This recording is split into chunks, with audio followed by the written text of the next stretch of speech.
I've been channeling for a few months about a major ego death that's been taking place with this collective, and I feel like at this point you're starting to understand exactly what the ego death was about, eh, more so what it was clearing within you and why it was being cleared.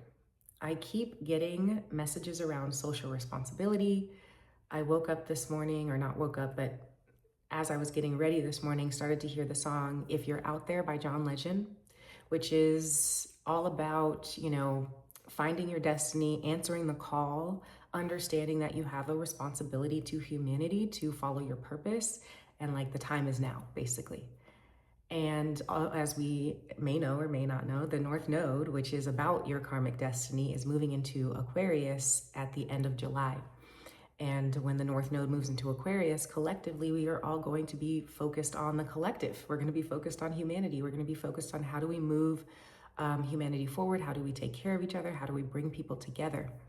So I feel like this energy that we've been in has been prepping us for this. And the ego death, which I channeled about a few months ago, was about releasing external validation, releasing addiction to success and achievement, releasing the burden of doing what you think you should do. That's something that's shifting for this collective is it wasn't that you weren't making the choices and moving in the direction that you wanted to move, you were, but you were still carrying this burden of what you should do. So even though you were trying to ignore the burden and move in this direction, the burden was still weighing you down, and it was still creating this anxiety, this worry, this fear that the other shoe was going to drop, because that burden and the part of you that held that burden didn't fully believe that the path that you wanted was viable, simply because it's what you wanted. And you're probably noticing in your life that you're being faced with these choices, and you're really being asked, Saturn and Aries, of course, we're being asked to commit to our desires and commit to what it is that we want, and to let go of society's expectations, our family, our friends, all of the outside expectations, which can be difficult, it can be challenging.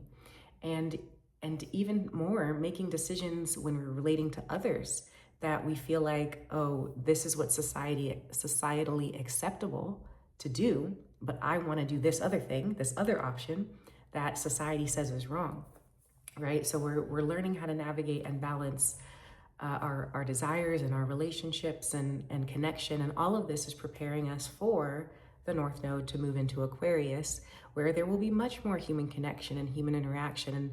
And again, trying to bring people together and understanding what it means to be interdependent rather than codependent in your relationships. Now, what is happening is that now that you've been through the ego death and you have released a lot of those burdens, you are feeling more free. You're feeling lighter. You are probably going through your life, making decisions, noticing where that burdened part of you would have flared up in the past, and noticing that that voice is now much quieter. And you are able to make the choices that you want and desire with much more freedom now, without that internal conflict and that internal battle that you were holding on to before. Whether you realized it or not, you were self-sabotaging. This internal conflict between what I should do and what I want to do was causing you to hold yourself back, to self-sabotage. And this is why your results had been slow. It was so that you could see this part of you, so that this burdened part of you could come to the surface. And now that you have done this clearing and that burden is no longer there, that slowdown, internal slowdown is no longer there, things are about to accelerate for you. And it was all leading you up to this point. I also feel like this release of this part of you that was looking for external validation, success, addiction to success, and appeasing other people, this part of you, all of those things, it used those things to fuel your sense of self-worth in the past. We've discussed this, I believe, in the past as well. And so now that you've released that, you've had to go within to understand what your true value and your true worth is. And that has led you to be much more confident in the skills that you offer, really knowing what it is that you offer to the world and what your value is, and being solidified in that, being kind of grounded and anchored in that in a way that is not as before. It was much more shaky, you know, how the tower, it is bringing and crumbling a foundation that was never meant to last. That's the foundation in the past that your self-worth was built from. This very shaky, like taped together foundation by these means that you had learned from childhood.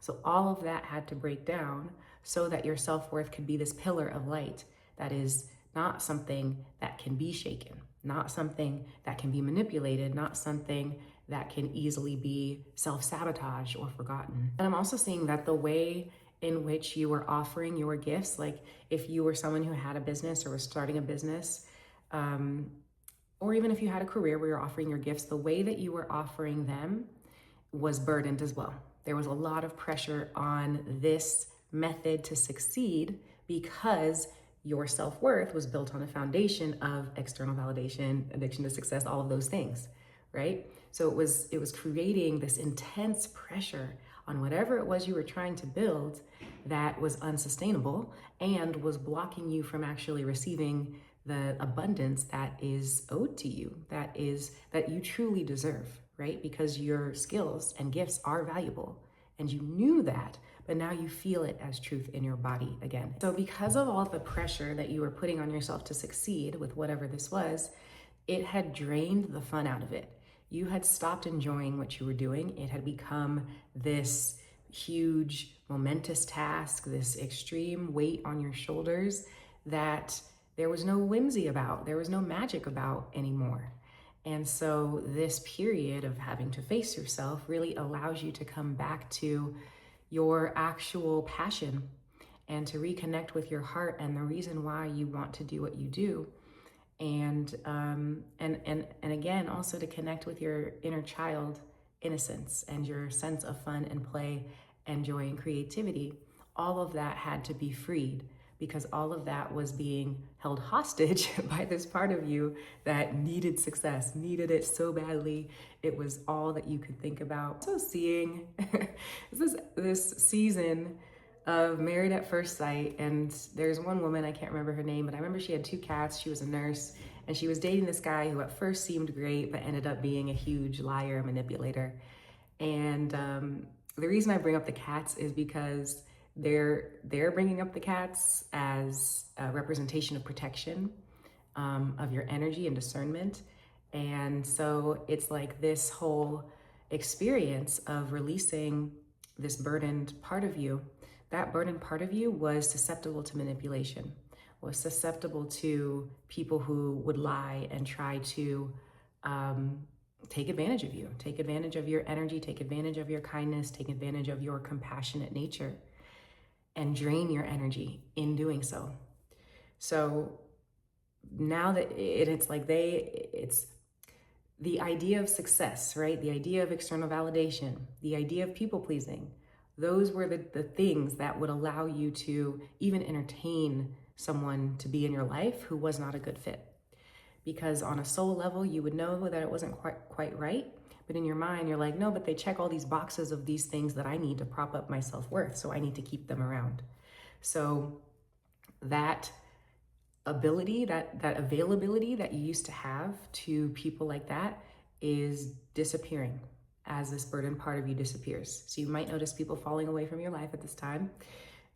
Those were the people that were able to feed the burdened part of you. So I feel like they're just showing you that your gifts, your spiritual gifts, are so loud right now. They're so clear, they're undeniable, and you have the confidence to sit in them and not doubt them.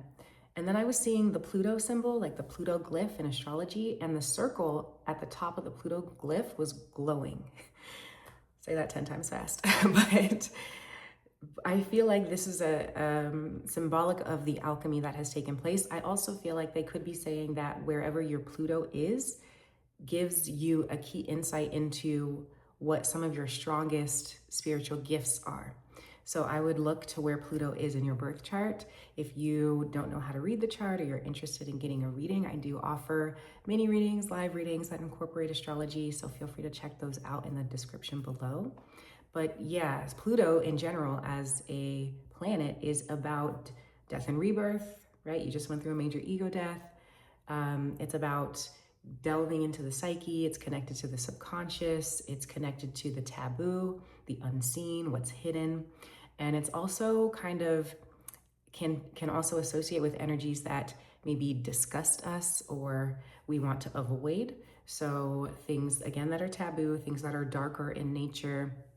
It's also kind of associated with sewage and waste and things like that, because it is, you know, the process of alchemy. It's the process of things dying, falling away, but creating, you know, fertilizer, creating fertile soil for something new to be reborn. And it's also connected to discernment, they're showing me. Like, I'm just seeing that circle at the top of the Pluto glyph glowing. It almost feels like it's in a chalice, and the globe, it's like it's representing the world. So it is this deep knowing, deep inner sensing part of you that has gained the discernment, has gained the self-trust, has gone through the muck, right? And come out on the other side. And that is power. At the end of the day, Pluto also relates to your own power. And this power, it's not the power we think of or see in the physical world, like power over others. This is internal power. This is literally life force energy. This is energy that you create from, that you command from, that you exude. So shout out to my Plutonian people. You are a Plutonian person if you have Pluto in some sort of major aspect with one of your personal planets, or if you have it in one of the angular houses. So in the first house, the fourth house, the seventh house, or the 10th house, then you are a Plutonian person. I'm a Plutonian person. I have Pluto conjunct my moon, which I love it. It's a love-hate relationship with that placement, but honestly, it has turned me into such a powerful person, and I'm so grateful for all of the Plutonian lessons. But yeah, if you're resonating with this, then you are probably a Plutonian as well. So hello. We get each other. And so with Plutonian people, the phrase "don't start no shit, won't be no shit" comes to mind, because if you're resonating with this reading and you are a Plutonian person, you also probably have some sort of strong Libra placements or some sort of strong 7th house placements, or placements that caused you to really seek that external validation. Virgo's also coming up, Capricorn, external validation, addiction to success, and people pleasing, those patterns. You also had those patterns, and Pluto is like, Pluto is the opposite of those patterns. Pluto is like, I don't do surface level. I don't do surface level. I don't do fake. Pluto is going into the underbelly of everything. It's going to the root. It's going underneath the crust of Earth to bring you the truth. And so those parts of you were at odds. Leo energy is also coming up here. So yeah, those are the parts of you that were at odds, and that was the lesson. It was for you to come into your Plutonian nature and to learn to trust it and to not be afraid of it, because that's how all of those parts got developed in the past. Success and achievement, external validation, people pleasing. It's because at some point you started to believe that instead of being Plutonian, which is kind of dark and powerful and mystical, magical, instead of being this, which scares people, I need to adopt this false structure to feel better, to feel good. So I don't scare people, so people don't, project onto me. That happens a lot with Plutonian people.